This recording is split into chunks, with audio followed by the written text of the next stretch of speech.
My husband, M31, admitted he lied to me, F29, about a deal breaker before we got married.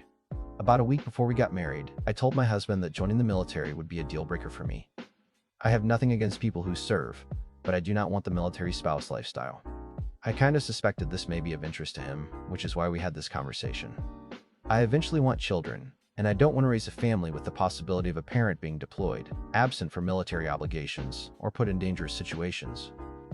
I also don't want to move around frequently, and was very clear that this was not a life I wanted for myself. He reassured me and told me it wasn't an issue and that he had no interest in joining the military. Now, 3 weeks after our wedding, he has told me that he wants to join. He says he may only join the National Guard because it's less dangerous, but he also admitted that joining the military has always been a dream of his. When I asked why he told me he wasn't interested before we got married, he admitted that he lied because he was afraid I would leave him and immediately started talking about potentially getting a divorce, claiming I'm keeping him from his dreams.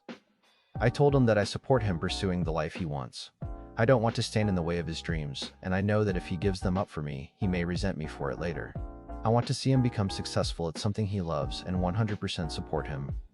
My feelings about the military have not changed.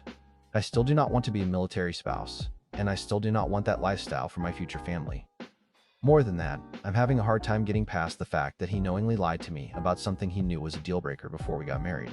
I would not have gone through with the marriage knowing this and feel very deceived.